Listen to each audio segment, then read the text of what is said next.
البدع والأهواء، أهل البدع العقائدية وأهل البدع السياسية. نقول بيننا وبينكم السلف، بيننا وبينكم الكتب، كان فيقول البدع بيننا وبينكم. Bismillahirrahmanirrahim. Alhamdulillahilladzi arsala rasulahu bil huda wa dinil haq liyudhhirahu 'alad dini kullihi wa kafaa billahi syahida. Wa asyhadu an la ilaha illallah wahdahu la syarikalah iqraran bihi wa tauhida. Wa asyhadu anna Muhammadan 'abduhu wa rasuluhu sallallahu alaihi wa ala alihi wa sallama tasliman mazida. Ikhwani fillah, hafizakumullah jami'an wa ra'akum. Terakhir kita ambil adalah tafsir daripada firman Allah Subhanahu wa taala surat Al-Baqarah ayat 156. Sekarang kita akan masuki ayat yang berikutnya, yaitu ayat yang ke-157. Naam. Sudah kita baca belum itu? Belum. 157 belum kita baca ya. Naam, qala Allah Ta'ala berfirman, "Ulaika 'alaihim shalawatun mir rabbihim wa rahmah wa ulaika humul muhtadun." Mereka itu adalah orang-orang yang mendapatkan doa dari Rabb mereka dan juga rahmat kasih sayang Allah Subhanahu wa taala. Wa ulaika humul muhtadun, dan mereka adalah orang-orang yang diberikan hidayah. Qala al-mufassirun athabahumullah, berkata ahli tafsir, ulaika as-sabiruna lahum sana'un min rabbihim wa rahmatun 'azimatun minhu subhanahu wa ulaika humul muhtaduna ila ar-rasyad. Mereka orang-orang yang bersabar, mereka mendapatkan sanjungan dan pujian dari Rabb mereka dan juga rahmah kasih sayang yang besar dari Allah Subhanahu wa taala. Wa ulaika humul muhtaduna ila ar-rasyad, dan mereka adalah orang-orang yang diberikan petunjuk kepada jalan yang benar. Naam. Kalau kita perhatikan di sini ikhwani fillah mengenai salawat, naam, as-shalah itu kalau sumbernya dari Allah Subhanahu wa taala, as-salatu minallah, itu maknanya bukan salat yang sering kita bayangkan. Naam, salat mulai dari takbiratul ihram kemudian diakhiri dengan salam, bukan itu. Namun salat itu kalau misalkan as-salatu min rabbihim misalkan, atau as-salatu min rabbih, itu maksudnya adalah sanjungan dan pujian dari Allah Subhanahu wa taala di hadapan makhluk-makhluk penduduk langit. Maksudnya ya. Nah, kemudian misalkan kalau kita mendoakan Rasulullah, wassalatu wassalamu ala Rasulillah misalkan, itu maksudnya juga doa. Doa agar Rasulullah itu mendapatkan sanjungan dan pujian dari Allah Subhanahu wa taala di hadapan makhluk-makhluk penduduk langit. Paham ya? Karena salat secara bahasa adalah doa. Paham ya? Salat secara bahasa adalah doa. Nah, oleh karena itu, hakikat itu ada 3. Hakikat secara bahasa juga ada, hakikat secara istilah syar'an juga ada, hakikat secara urf, secara adat atau kebiasaan juga ada. Jadi semuanya hakikat, cuman diletakkan pada tempatnya. Innallaha wa malaikatahu yusalluna 'alan nabi. Itu maksudnya bukan salat. Bukan salat yang diawali dengan takbiratul ihram, kemudian diakhiri dengan salam, bukan itu maksudnya. Maksudnya adalah mendoakan untuk Rasulullah agar mendapatkan sanjungan dan pujian dari Allah Subhanahu wa taala di hadapan penduduk langit. Maksudnya itu ya. Naam. Kita lihat di sini. Berikutnya, innas safa wal marwata min sya'airillah faman hajjal baita aw i'tamara fala junaha 'alaihi an yattawafa bihima wa man tatawwa khairan fa innallaha syakirun 'alim. Ini mengenai 2 tempat terjadi di situ dijadikan ritual ibadah haji atau umrah. Sesungguhnya Safa dan Marwah, bukit Safa dan bukit Marwah, kedua-duanya adalah termasuk sya'airillah, termasuk barakallahu fikum tempat-tempat peribadatan untuk Allah Subhanahu wa taala. Termasuk syiar-syiar Allah Subhanahu wa taala. Faman hajjal baita aw i'tamara fala junaha 'alaihi an yatawafa bihima. Maka barang siapa yang haji ataupun umrah, maka na'am barakallahu fikum tidak ada paksaan bagi dia untuk tawaf pada keduanya, maksudnya adalah sa'i. Paham ya? Nah, misalnya sekarang ada kemudahan semuanya, sekarang ada semacam lampu warna hijau. Jadi nanti kalau di tempat warna hijau itu dia agak lari. Paham ya? Setelah itu jalan biasa. Nah, dari Safa ke Marwah. Nah, barakallahu fikum. Di situ nanti yang wajib barakallahu fikum itu adalah dari ujung bukit. Nah, barakallahu fikum Safa sampai ujung bukit Marwah. Yang sunnah sampai atas. Paham ya? Dalam artian kalau sampai tengah-tengah enggak sah. Harus 7 kali itu ya. 1, 2, 3, 4, 5, 6, 7. Terakhirnya di mana? Di Marwah. Paham itu ya? Nah, itu nanti sekarang sudah ada tempatnya situ. Kalau antum ke situ, itu ada tempat untuk semacam naik itu, muter gini kan tiang itu ya enggak? Nah, jadi secara tidak langsung bisa naik situ. Gitu enggak? Ya, nah barakallahu fikum. Jadi itu yang wajib intinya sampai ujung bukit tersebut, tapi yang sunnah sampai naik, itu yang afdal. Sebagaimana disebutkan para ulama, di antaranya Al-Imam Ibnu Qudamah dalam Mughni. Nah, barakallahu fikum. Jadi Safa dan Marwah tersebut adalah termasuk tempat-tempat ritual haji atau umrah, yaitu sa'i. Nah, ya, belum pernah ke sana, teman banyak yang cerita ya. Sekarang banyak kemudahan, ada lampu hijau ya kan. Di tempat itu tanda, dalam artian ketika di lampu itu agak lari gitu ya. Nah, kemudian setelah itu jalan biasa kan. Nah, ritual dari Safa ke Marwah itu yang dilakukan banyak-banyak berzikir, banyak-banyak berdoa, baca Al-Qur'an pun enggak masalah. Nah, cuman kalau dia berhenti sudah balik lagi sebelum sampai Marwah ya enggak sah. Paham ya? Nah, karena harus sampai gitu istilahnya. Nah, barakallahu fikum, seperti itu. Kemudian tidak ada dosa bagi orang tersebut atau tidak ada larangan bagi orang tersebut. Nah, dalam artian dianjurkan untuk tawaf, maksudnya adalah sa'i tersebut. Wa man tatawwa'a khairan fa innallaha syakirun alim. Dan barang siapa yang tatawwu' menjadikan itu adalah amalan tambahan, nah barakallahu fikum, dengan kebaikan tersebut, maka sungguhnya Allah Ta'ala zat yang maha mengetahui dan senantiasa memberikan syukur terhadap hambanya. Naam. Qala al-mufassirun asabahumullah, inna Safa wal Marwata wa huma jabalan saghiran. Qurbal Ka'bah min jihatil syarqi. Yang mana keduanya adalah dua gunung yang kecil dekat dengan Ka'bah, min jihatil syarqi, dari arah barakallahu fikum timur. Min ma'alimi dinillahi adh-dhahirah allati ta'abbadallahu ibadah bis-sa'i bainahuma. Termasuk tanda-tanda kebesaran agama Allah Subhanahu wa taala yang nampak, yang hamba-hambanya menjadikan itu sebagai ritual ibadah dengan sa'i di antara keduanya. Paham ya? Sa'i dari Safa ke Marwah tersebut. Barakallahu fikum 7 kali. Kemudian barakallahu fikum hafizakumullah, bangunan yang kalau sekarang kita mungkin yang sudah pernah ke sana menyaksikan bangunan yang perluasan Masjidil Haram yang sampai barakallahu fikum mengambil batasan Safa, itu tetap dihukumi apa? Safa, karena tempat peribadatan tersendiri. Jadi Masjidil Haram tetap Masjidil Haram, perluasan di situ tetap Safa, dan dia walaupun mulai dari masuk dalam artian gabung sambung dengan Masjidil Haram tetap dihitung Safa. Barakallahu fikum.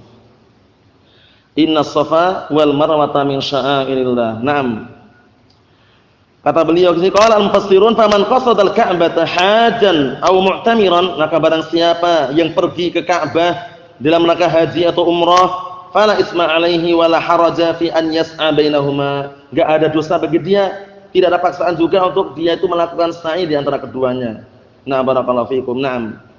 Cuman yang namanya perkara yang wajib itu kalau sengaja ditinggalkan ini berdosa. Berhak mendapatkan ancaman itu. Bal yajibu alaihi dzalik, bahkan wajib bagi dia untuk melakukan hal tersebut. Wa man fa'ala ta'ati tawa'iyatan min nafsihi, dan barang siapa yang melaksanakan ketaatan-ketaatan dalam rangka tatawwu', yaitu sebagai amalan tambahan untuk dirinya, dalam artian amalan yang muncul dari dia sendiri, mukhlishan biha lillahi ta'ala, dalam keadaan mengikhlaskan amalan-amalan ketaatan tersebut untuk Allah Subhanahu wa taala, fa innallaha ta'ala syakirun yusibu 'alal qalil bil katsir. Sesungguhnya Allah Subhanahu wa taala zat yang senantiasa memberikan syukur. Barakallahu fikum, memberikan pahala dengan apa? Terhadap amalan yang sedikit dengan pahala yang besar, pahala yang banyak. Masya Allah. Alimun bi amali ibadihi, fala yudhi'uha wala yabkhasu ahadan mithqala dzarrah. Nah, Allah Subhanahu wa taala zat yang Maha mengetahui dengan amalan-amalan hamba-hambanya, tidak menyia-nyiakan sedikit pun, tidak pula mengurangi. Nah, barakallahu fikum, dari seorang hamba itu walaupun sekecil biji dzarrah enggak dikurangi sama sekali. Semuanya akan dibalasi. Nah, faman ya'mal mithqala dzarratin khairan yarah wa man ya'mal mithqala dzarratin syarran yarah. Semuanya akan nampak, semuanya akan barakallahu fikum, diperlihatkan, dan Allah Ta'ala juga melihatnya. Naam. Kita lihat berikutnya, barakallahu fikum. Qala Allah Ta'ala, ayat yang ke-159, innal ladzina yaktumuna ma anzalna minal bayyinati wal huda min ba'di ma bayyanahu lin-nas fil kitabi ulaika yal'anuhumullah wa yal'anuhumul la'inun. Sekarang mengenai keadaan orang-orang yang menyembunyikan ayat-ayat Allah Subhanahu wa taala yang jelas dan nampak mengenai kenabian Nabi Muhammad sallallahu alaihi wasallam, balasannya sangat berat dan juga ngeri, mendapatkan laknat dari Allah Subhanahu wa taala dan juga mendapatkan laknat dari orang-orang yang melaknat orang-orang yang menyembunyikan tersebut. Qala Allah Ta'ala berfirman, sesungguhnya orang-orang yang mereka menyembunyikan ma anzalna minal bayyinat wal huda, yaitu yang menyembunyikan apa-apa yang kami telah turunkan berupa ayat-ayat yang nampak dan juga petunjuk, yaitu di antaranya adalah kenabian Nabi Muhammad sallallahu alaihi wa ala alihi wasallam. Naam, min ba'di ma bayyanahu lin-nas, setelah kami menjelaskan kepada manusia, fil kitab, di dalam Alkitab. Naam. Barakallahu fikum, yaitu dalam kitabnya orang Yahud dan orang Nasara, dijelaskan di sana. Dalam Taurat dan Injil ada. Naam. Ulaika yal'anuhumullahu wa yal'anuhumul la'inun. Mereka itu adalah orang-orang yang mendapatkan laknat Allah Subhanahu wa taala dan mendapatkan laknat orang-orang yang melaknat. Nah, laknat kalau datangnya dari Allah Subhanahu wa taala maknanya apa? At-tardu wal ibtiadu min rahmatillah, itu dihafal ya. Jadi laknat kalau munculnya dari Allah Subhanahu wa taala adalah at-tardu wal ibtiadu min rahmatillah, pengusiran dan penjauhan dari kasih sayang Allah Subhanahu wa taala. Karena Allah Ta'ala yang mampu untuk mengusir dan menjauhkan. Tapi kalau laknat dari makhluk atau laknat dari sesama hamba, maksudnya adalah as-sabbu wasyatam. As-sabbu wasyatam, yaitu cuma makian, cacian saja. Karena hamba tidak bisa mengusir. Hamba tidak bisa mengusir dan juga menjauhkan dari rahmat Allah Subhanahu wa taala. Misalnya kan mencaci maki aja. Maksudnya ya. Nah, oleh karena itu kalau datang laknat dari Allah Subhanahu wa taala, hati-hati. Itu maknanya adalah pengusiran dan penjauhan dari rahmat Allah Subhanahu wa taala. Seperti misalkan la'anallahu al-wasilah wal mustawsilah, al-washimah wal mustawshimah. Allah Ta'ala melaknat wanita yang menyambung rambutnya. Ini umum, laki-laki perempuan sama saja kalau seandainya dengan rambut palsu dan misalnya, dan yang disambung. Jadi yang menyambung dan yang disambung, kedua-duanya kena laknat. Orang-orang yang mentato dan yang ditato. Paham ya? Yang mentato juga kena laknat, yang ditato juga kena laknat. Nah, kemudian juga wal mutafallijatil husn, di antaranya orang-orang yang mengikir atau menambal giginya untuk keindahan. Jadi sudah ditakdirkan dalam keadaan dia bisa ngunyah, bisa makan dan misalnya, malah giginya dikikir, dihaluskan biar indah, biar ganteng, biar cantik. Nah, itu kena laknat. Tapi kalau dalam keadaan tidak bisa makan, mengganggu bicara dan misalnya, boleh dirapikan karena apa? Karena ada udzur syar'i. Paham ya? Enggak bisa makan, enggak bisa bicara misalkan, harus dipotong atau harus dikikir, itu enggak masalah. Yang dilarang adalah apa? Yang kena laknat sengaja mengikir giginya untuk keindahan biar cantik atau ganteng. Itu ada ancamannya. Jadi yang kita saksikan banyak orang kadang sehat dia, makan pun bisa. Paham ya? Bicara pun enggak ada gangguan.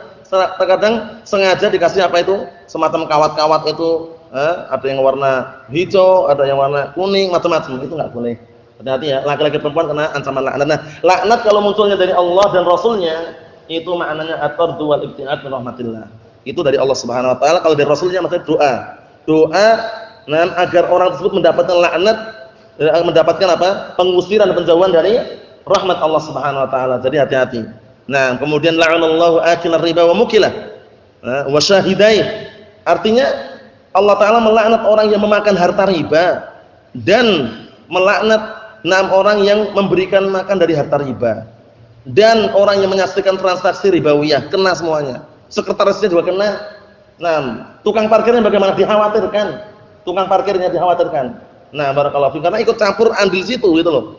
Nah, Allah musta'an. Jadi upayakan semaksimal mungkin mencari pekerjaan yang halal, jelas-jelas halal, karena yang haram itu jelas, yang halal itu apa?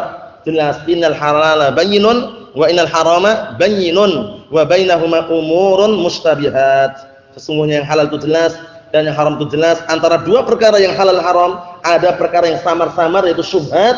Apa solusinya? Faman ittaqati syubhat faqad istabara li dinihi wa irdihi. Itu udah kuncinya udah. Enggak usah banyak tanya, enggak usah banyak debat. Itu solusinya. Barang siapa yang berhati-hati menjauhkan diri dari perkara syubhat yang samar-samar tadi, sungguh dia telah mensucikan dan juga membersihkan kehormatannya serta agamanya. Nah, paham ya? Itu solusi yang terbaik. Karena Allah Subhanahu wa taala juga berfirman dalam Al-Qur'anul Karim, "Ya ayyuhalladzina amanu taqullaha wa dharu ma baqiya minar riba in kuntum mu'minin." Nah, lafaznya gitu ya. Ya kan? Ya ayyuhalladzina amanu taqullaha wa dharu ma baqiya minar riba in kuntum mu'minin gitu. Ya kan?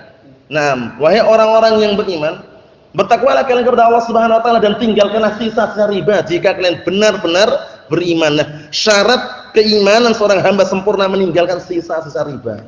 Tinggalkan sudah. Nah, terus kalau tobat bagaimana kalau tobat? Kalau tobat uang yang hasil, uang yang punya antum, uang yang zat punya antum itu milik antum. Paham ya? Tidak perlu kita berkecimpung atau ngurusi harta ribanya itu. Paham ya? Tidak perlu juga kita barakallahu fikum menyimpan di tempat ritual ribawiyah tersebut. Nah, itu lebih aman dan lebih selamat. Ewa. Kemudian kalau seandainya dia tidak bertobat, barakallahu fikum, kalau tidak mau meninggalkan, fa illam taf'alu apa? Fa'dzanu biharbin minallahi wa rasulih. Nah, artinya jika mereka atau kalian enggak mengerjakan, suruh meninggalkan riba enggak mau, maka persiapkanlah, kumandangkanlah peperangan kalian dengan Allah dan Rasulnya. Perangnya melawan siapa? Allah dan Rasulnya. Hati-hati. Nah, hati-hati. Lawannya Allah dan Rasulnya. Naam. Wa in tubtum falakum ru'usu amwalikum. Jika kalian bertobat, maka harta inti, harta modal itu milik kalian semuanya. Nah, paham ya? Sisa-sisa riba tinggalkan, selesai urusan. Nah, barakallahu fikum ya wa na'am. Oleh karena itu jangan sampai kita ikut ritual atau ikut andil dalam melestarikan praktek ribawiyah sedikit pun jangan. Berbahaya sekali barakallahu fikum. Itu kelihatannya untung, mungkin untung sebagian orang di dunia saja, di akhiratnya berbahaya. Nah, ahallallahu al-bai'a wa harrama riba. Allah Taala menghalalkan jual beli dan mengharamkan riba. Nah, barakallahu fikum. Yamhaqullahu riba wa yurbis shadaqat. Allah Taala menghapuskan barakah riba dan menumbuhkan pahala sedekah. Nah, barakallahu fikum. Nah, kita lihat sini. Nah, barakallahu fikum hafizakumullah. Jadi mereka adalah orang-orang yang kena laknat dari Allah dan kena laknat dari orang-orang yang melaknat. Qala al-mufassirun athabahumullah, innal ladzina yakhfuna ma anzalna minal ayati al-wadihati ad-dalati ala nubuwwati Muhammadin sallallahu alaihi wa ala alihi wasallam wa ma jaa bih. Nah, perhatikan, sesungguhnya orang-orang yang mereka menyembunyikan apa yang kami turunkan berupa ayat-ayat yang nampak jelas gamblang yang menunjukkan atas kenabian Nabi Muhammad sallallahu alaihi wa ala alihi wasallam dan yang menunjukkan apa yang dibawa oleh Rasulullah dalam Al-Qur'an. Paham ya? Wa hum ahbarul yahud. Mereka itu adalah orang-orang para ulama orang Yahud. Ahbar itu adalah para ulama orang-orang Yahud. Nah, kalau ruhban, nah barakallahu fikum itu adalah apa? Itu adalah ahli ibadah orang Nasara. Nah, wa ulama Nasara dan juga para ulamanya atau para alimnya orang-orang Nasara. Na'am wa ghairuhum mimman yaktum ma anzalallahu min ba'di ma azharnahu lin-nas. Na'am barakallahu fikum mimman yaktum, dari kalangan orang yang menyembunyikan apa yang Allah telah turunkan min ba'di ma azharnahu lin-nas, setelah kami tampakkan di hadapan manusia fit Taurat wal Injil, di dalam Taurat dan Injil. Ulaika yadruduhumullahu min rahmatihi wa yad'u 'alaihim bil la'nah jami'ul khaliqah. Allahu musta'an. Mereka adalah orang-orang yang Allah telah mengusir mereka dari rahmatnya, dan mereka adalah orang-orang yang na'am barakallahu fikum Allah Taala mendoakan untuk mereka dengan laknat, atau dan mereka adalah orang-orang yang didoakan seluruh makhluk dengan laknat untuk mereka. Paham ya? Nah, jadi laknat yang kedua maksudnya para makhluk itu mendoakan agar dapat laknat, diusir dari rahmat Allah Subhanahu wa taala. Allahu musta'an. Naam. Kita lihat berikutnya, ikhwani fillah, hafizakumullah jami'an, ayat yang ke-160. Illal ladzina tabu wa aslahu wa bayyanu fa ulaika atubu 'alaihim wa ana tawwabur rahim. Kecuali orang-orang yang mereka mau tobat dan memperbaiki keadaannya, memperbaiki kesalahan, memperbaiki kerusakan yang dia bikin rusak sebelumnya, wa bayyanu, dan menjelaskan di hadapan manusia ketika dia membuat kesalahan juga di hadapan manusia. Ini jika memungkinkan. Jika memungkinkan. Naam. Faulaika atubu alaihim, maka mereka adalah orang-orang yang aku memberikan taubat untuk mereka. Wa ana tawwabur rahim, dan aku adalah zat yang memberikan taubat naam terhadap hamba, dan aku adalah zat yang maha penyayang. Allah Subhanahu wa taala memberikan taubat kepada hambanya yang mau bertobat kepadanya, tapi dengan taubat yang apa? Yang nasuha. Ya ayyuhalladzina amanu tubu ilallahi taubatan nasuha. Wahai orang-orang yang beriman, bertaubatlah kalian semuanya kepada Allah Subhanahu wa taala dengan taubat yang benar. Taubat dikatakan benar apabila terpenuhi beberapa syarat. Di antaranya yang pertama ikhlas, mengharapkan wajah Allah Subhanahu wa taala. Yang kedua apa? Yang kedua meninggalkan perbuatan maksiat tersebut. Yang ketiga adalah menyesali perbuatan maksiat tersebut. Yang keempat adalah berazam kuat untuk tidak mengulangi perbuatan maksiat tersebut. Itulah syarat-syarat taubat. Mengenai zamannya, waktunya, taubat diterima manakala nyawa belum sampai di kerongkongan. Naam. Yang kedua, taubat diterima manakala matahari belum terbit dari arah barat. Naam. Karena orang yang bertaubat itu enggak ada salahnya, beruntung dia. Allah Taala berfirman di dalam Al-Qur'anul Karim, "Wa tubu ilallahi jami'an ayyuhal mu'minuna la'allakum tuflihun." Dan bertaubatlah kalian semuanya segenap kaum mukminin agar kalian menjadi orang-orang yang beruntung. Jadi taubatnya malah enggak ada salahnya. Dia bertaubat, segera bertaubat.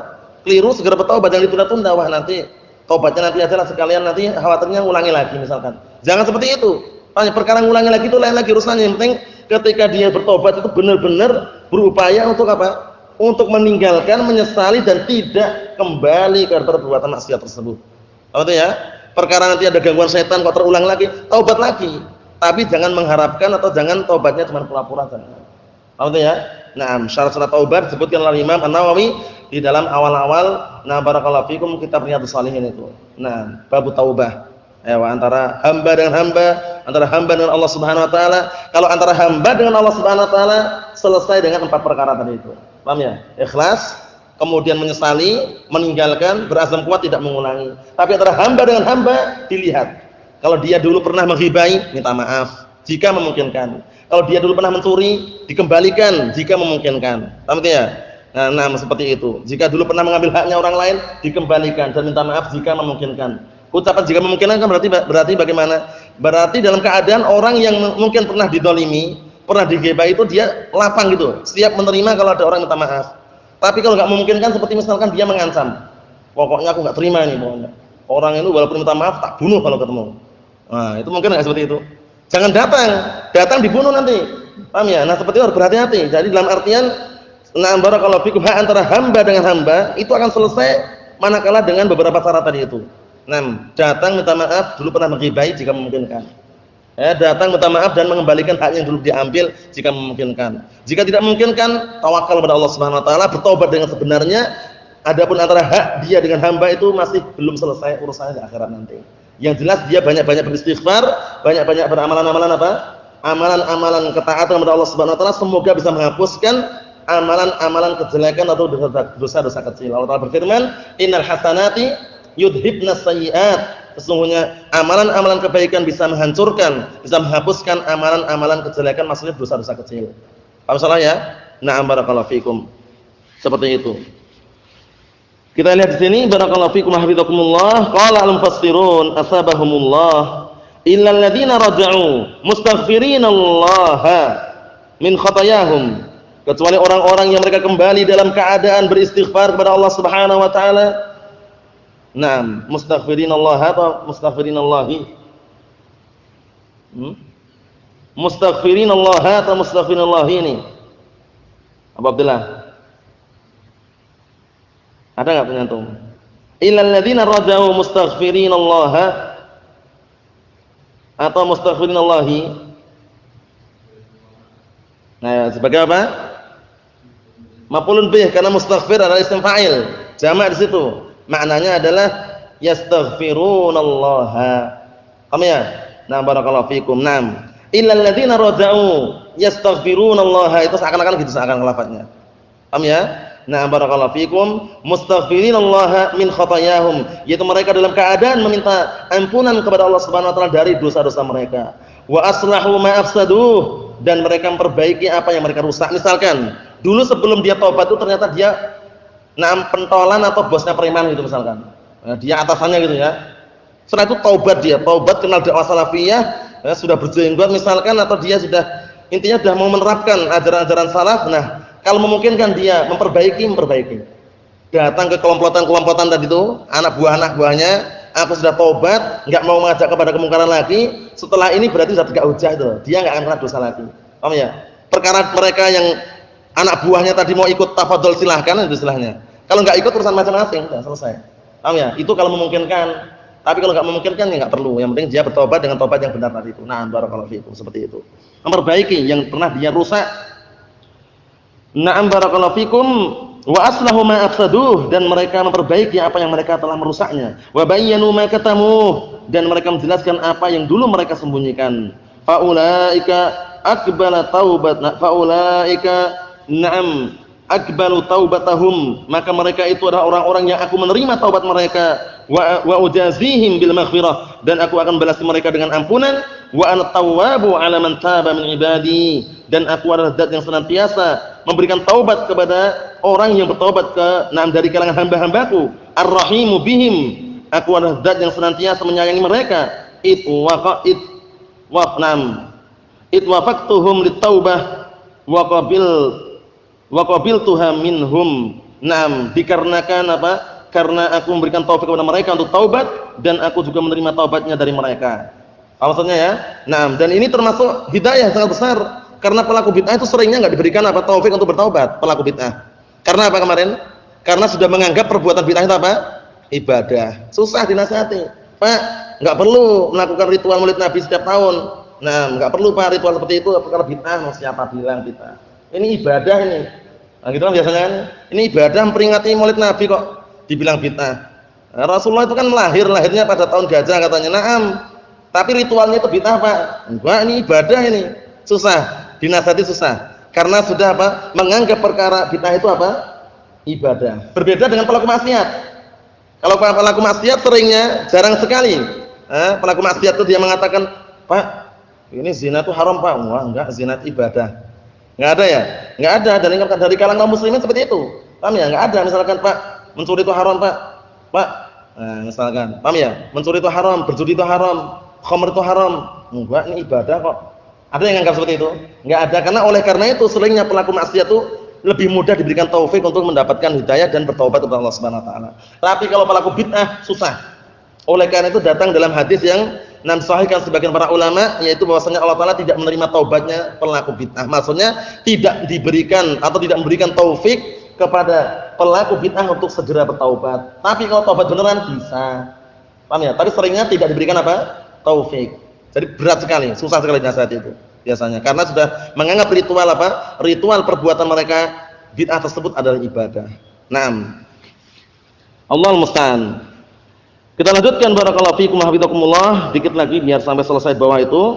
Naam. Qala Allah Ta'ala berfirman, "Innal ladzina kafaru wa matu wa hum kuffarun ulaika 'alaihim la'natullah wal malaikati wan nasi ajma'in." Allahul musta'an.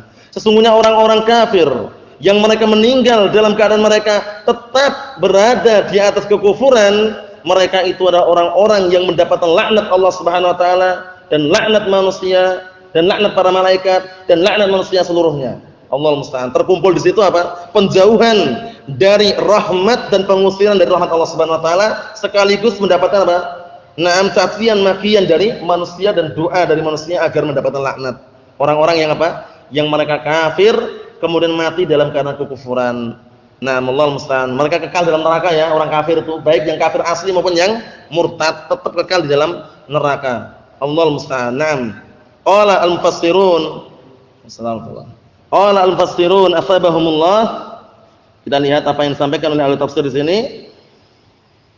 Innal ladzina jahadul imana wa katamul haqqa. Sesungguhnya orang-orang yang mereka mengingkari menentang keimanan dan mereka menyembunyikan kebenaran, wastamarru 'ala dzalika hatta matu, dan mereka terus-menerus di atas kekufuran tersebut hingga mereka mati. Ulaika 'alaihim la'natullahi bitardi min rahmatihi wa 'alaihim la'natul malaikati wan nasi ajma'in. Allahu musta'an. Mereka mendapatkan laknat Allah Subhanahu wa taala dengan diusirnya dari kasih sayang Allah Subhanahu wa taala, dan mereka mendapatkan laknat para malaikat serta manusia seluruhnya. Itu orang-orang yang menentang daripada keimanan dan juga menyembunyikan kebenaran. Jadi kebenaran jangan disembunyikan, tampakkan, jelaskan. Yang benar itu benar, yang batil itu batil. Perkara orang itu menerima ataukah tidak itu bukan urusan kita. Paham ya? Urusan kita adalah menyampaikan kebenaran. Ini benar seperti ini sesuai dengan dalil Al-Qur'an dan As-Sunnah. Perkara dia nerima, alhamdulillah, berarti hidayah sudah sampai. Perkara dia nolak, kok bantah, bangkang misalnya, itu bukan urusan kita. Paham ya? Karena dakwah Al-Sunnah bukan dakwah yang memaksa. Cuma nyampaikan saja. Nanti ujung-ujungnya kan di akhirat kan nafsi-nafsi. Sendiri-sendiri. Kalau dia nerima, alhamdulillah, berarti mau keselamatan. Kalau tidak, urusan masing-masing. Ya jelas kita sampaikan saja, sampaikan kebenaran seperti ini halal, ini haram, ini sunnah, ini bid'ah, ini hizbiyah, ini ahlu sunnah wal jamaah. Terima alhamdulillah, enggak terima, dah. Terus disampaikan dakwah seperti itu. Enggak ada paksaan harus kamu, Pak. Kamu harus hari ini juga harus meninggalkan. Meninggalkan apa? Meninggalkan perkara maksiat, perkara bid'ah, harus tinggalkan semuanya, harus. Misalkan, wah, paksaan-paksaan itu enggak, kita sampaikan. Maksiat enggak boleh, ini haram. Nah, ini yang halal seperti ini sunnah, ini bid'ah. Tinggalkan ya Pak ya. Insyaallah kalau terima alhamdulillah, kalau dia enggak terima urusan masing-masing. Yang jelas kita apa? Hanya menyampaikan saja. Oleh karena itu hidayah yang kita sampaikan namanya hidayah apa? Ad-dalalah wal irsyad. Hidayah menunjukkan dan juga membimbing. Nah, hidayah taufik di tangan Allah Subhanahu wa taala. Jadi banyak ya saudara-saudara kita kaum muslimin yang mungkin sudah ngaji atau mungkin dengar-dengar kajian-kajian, didakwai tiap hari pun masih ada juga yang tidak segera menerapkan. Itu banyak sekali karena hidayah taufik belum sampai kepada mereka. Sabar, karena kita tidak bisa menguasai hati mereka. Lasta 'alaihim musaitir, lasta 'alaihim bimusaitir. Engkau tidak mampu menguasai hati-hati mereka, enggak mampu. Kita cuma menyampaikan yang benar seperti ini halal, ini haram, ini bid'ah, ini sunnah, ini riba, ini halal dan misalnya, gitu aja dah. Perkara dia nerima alhamdulillah berarti hidayah sudah sampai, perkara belum nerima, sabar. Terus berdakwah barakallahu fikum. Nah, ini juga diterapkan ketika mendakwai apa? Keluarga, istri, anak, adik dan semisalnya, dinasihati terus. Yang benar seperti ini enggak boleh, haram dan semisalnya. Nah, dia nerima alhamdulillah berarti hidayah sudah sampai. Kalau dia belum nerima, jangan putus asa, terus. Dakwah itu terus. Nah, Nabi Nuh alaihi salam barakallahu fikum sebagai durwah, panutan, dan juga bagaimana sebagai barakallahu fikum istilahnya gambaran bagaimana perjuangan beliau berdakwah selama berapa tahun? 950 tahun berdakwah terus. Yang ikut cuma sedikit. Beliau enggak putus asa. Nah, setiap kali dakwahnya justru apa? Mereka berpaling. Nah, barakallahu fikum. Berpaling dari dakwahnya Nabi Nuh alaihi salam. Oleh karena itu perlu diperhatikan bahwasanya dalam berdakwah butuh kesabaran. Karena banyak gangguan, banyak rintangan, banyak halangan, cacingan, makian, gunjingan, pengusiran pun juga ada. Pengusiran pun juga ada. Oleh karena itu Allah Subhanahu wa taala berfirman di dalam Al-Qur'anul Karim, "Wa kadzalika ja'alna likulli nabiyyin aduwwan minal mujrimin wa kafaa bi rabbika hadiyan wa nasira." Seperti itu lafadznya ya. Nah, dan demikianlah kami jadikan pada setiap nabi itu seorang musuh. Nabi aja ada musuhnya. Dari kalangan apa? Dari kalangan orang-orang mujrimin, orang jahat. Namun cukuplah Allah Subhanahu wa taala sebagai penolong dan pemberi apa? Hidayah. Cukup sudah. Banyak musuh itu pasti banyak itu pemegang kebenaran. Nah, Allah musta'an. Musuh dari kanan, kiri, depan, belakang. Yang jelas sabar. Itu sunnatullah jalla wa ala yang harus kita bersabar di atasnya. Na'am barakallahu fikum. Wal haqqu mansurun wa mumtahanun fala ta'jab fa hadai sunnatur rahmani. Yang namanya kebenaran itu senantiasa ditolong dan juga senantiasa diuji. Maka jangan heran kalau ada ujian dan pertolongan, karena kedua-duanya adalah ketetapan Allah Subhanahu wa taala. Naam. Kita lihat di sini barakallahu fikum hafizakumullah. Khalidina fiha, ayat yang ke-162 mengenai keadaan orang-orang penduduk api neraka. Khalidina fiha la yukhaffafu anhumul adzabu wa la hum yunzarun. Allahul musta'an. Keadaannya sangat mengerikan ikhwani fillah. Orang-orang penduduk neraka, mereka kekal di dalamnya, tidak diberikan keringanan sedikit pun untuk mereka. Azabnya enggak diperingan. Naam, walahum yungdarun, dan mereka pun juga tidak ditunda azabnya, terus merasakan la yamutu fiha wala yahya, enggak mati enggak hidup, rasakan terus adabnya. Adapun Abu Thalib, pamannya Rasulullah itu pun diadab, memang dapat keringanan tapi kekal enggak? Tetap kekal. Ngeri sekali barakallahu fikum, keringanan tersebut pun apa? Kalau kita bayangkan ngeri. Berdiri di atas bara api yang menyala-nyala tersebut hingga otaknya mendidih. Ngeri. Harus berhati-hati barakallahu fikum. Naam. Jadi kalau penduduk neraka sudah kekal. Penduduk neraka kekal karena di situ nanti apa? Ketika sudah tetapkan nih penduduk neraka ini, penduduk surga ini, apa yang disembelih? Al-maut. Nanti ada yang dikenal dengan al-maut. Al-maut itu kematian itu kalau di dunia ini kan bentuknya ma'nawi enggak nampak. Tapi nanti diwujudkan seperti domba di sana. Paham ya? Nah, kemudian setelah itu penduduk neraka sudah di tempatnya, penduduk surga sudah tempatnya, kemudian Allah Taala menyeru dan mengatakan, "Ya ahlal jannah khuludun wala maut." Sembelih enggak di tempat tersebut. "Wa ya ahlan nar khuludun wala maut." Wahai penduduk surga, kekekalan enggak ada lagi kematian. Wahai penduduk neraka, kekekalan enggak ada lagi kematian. Jadi sangat ngeri sekali barakallahu fikum hafizakumullah. Seperti itu keadaannya. Naam, kita lihat di tafsiran di sini, qala al-mufassirun daimina fil la'nah wan nar. Senantiasa terus-menerus mereka berada di dalam laknat dan juga api neraka. La yukhaffafu anhumul adzab. Adab mereka tidak diperingan. Walahum yumhaluna bima'dziratin ya'tadiruna biha. Mereka pun juga tidak diberikan tenggang waktu untuk minta maaf atau untuk minta udzur atau dengan udzur-udzur atau dengan alasan-alasan yang mereka mencari alasan dengannya. Jadi mereka nyari alasan untuk biar ditunda enggak bisa. Tetap disiksa terus. Allahul musta'an. Naam. Kita tutup yang terakhir di sini barakallahu fikum yaitu ayat yang ke-163. Wa ilahukum ilahu wahid. La ilaha illahu ar-rahmanu ar-rahim. Wa ilahukum ilahu wahid, la ilaha illa huwar rahmanur rahim. Dan sesembahan kalian ada sembahan yang satu. Karena ilah maknanya apa? Ma'luh. Ma'luh maknanya apa? Ma'bud.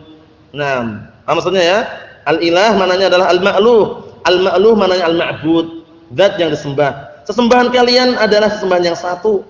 La ilaha illahu, tiada sesembahan yang berhak untuk disembah kecuali Dia. Zat yang Ar-Rahman, zat yang Maha Pengasih, Ar-Rahim, zat yang Maha Penyayang. Di dalam ucapan la ilaha illahu ar-rahmanur rahim ada dua rukun la ilaha illallah yaitu apa? An-nafyu wal isbat. Dua rukun la ilaha illallah, an-nafyu wal isbat. Mana nafinya, mana isbatnya? Akh Abu Abdullah.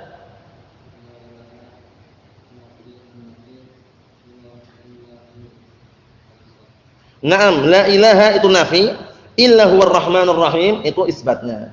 Maksudnya peniadaan. Nah, barakallahu fikum, seluruh sembahan-sembahan selain Allah Subhanahu wa taala dan penetapan bahwasannya seluruh peribadatan itu hanya murni untuk Allah Subhanahu wa taala. Dua rukun la ilaha illallah. Qala al-mufassirun asabahumullah wa ilahukum ayuhan nas, dan sembahan kalian wahai segenap manusia, ilahun wahidun adalah ilah yang satu.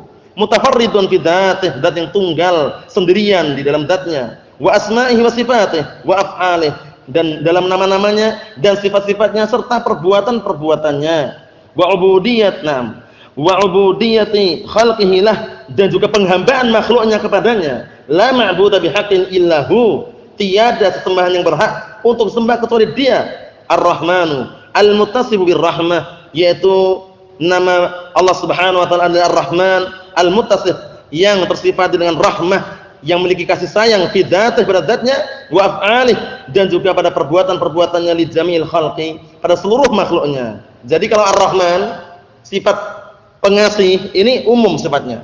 Orang kafir juga dapat, orang muslim juga dapat. Buktinya orang kafir ada enggak yang hidupnya tenang, tentram, rezekinya lancar misalkan, banyak uangnya banyak kan? Ada juga. Paham ya? Orang muslim juga sama. Ini namanya apa? Ar-Rahman. Dzur rahmatul wasi'ah, zat yang memiliki kasih yang luas, semuanya dapat semuanya. Nah, cuman kalau orang kafir dapatnya cuma di dunia saja. Cuma di dunia saja. Nah, barakallahu fikum, di akhirnya tidak dapat. Kemudian Ar-Rahim, kalau Ar-Rahim adalah Ar-Rahimu bil mu'minin, khusus. Allah Ta'ala zat yang Maha Penyayang terhadap orang-orang mukminin khusus. Terhadap orang-orang mukminin. Na'am, barakallahu fikum hafizakumullah. Ini makna daripada kalimat la ilaha illallah, la ma'budu bihaqqin illallah. Na'am, inilah yang sudah kita baca mengenai tafsir daripada firman Allah Subhanahu wa taala. Na'am, barakallahu fikum, ayat yang ke-157 hingga ayat yang ke-163. Adapun berikutnya insyaallah taala kita tunda pada pertemuan yang akan datang, yaitu mengenai bahwasannya Allah Subhanahu wa taala menciptakan langit dan bumi dan juga perbedaan malam dan siang serta adanya barakallahu fikum bintang-bintang dan semisalnya. Itu semuanya demi manfaat untuk manusia dan juga yang lainnya. Hikmah di balik itu semuanya Allah Subhanahu wa taala barakallahu fikum mengatur dengan pengaturan yang sangat teratur. Begitu datang siang hilang malam, begitu datang malam hilang siang. Tidak pernah yang namanya malam dan siang bertabrakan. Barakallahu fikum dan semisalnya. Dijadikan malam hari untuk istirahat, dijadikan siang hari untuk bekerja. Itu semuanya adalah hikmah yang Allah taala barakallahu fikum berikan pada hamba-hambanya dan juga yang Allah taala letakkan pada makhluk-makhluknya dengan seizin Allah Subhanahu wa taala. Nasallallahu as-salamata wal afiyah fid dunya wal akhirah. Subhanakallahumma bihamdika asyhadu an la ilaha illa anta astaghfiruka wa atubu ilaik. Walhamdulillahirabbil alamin.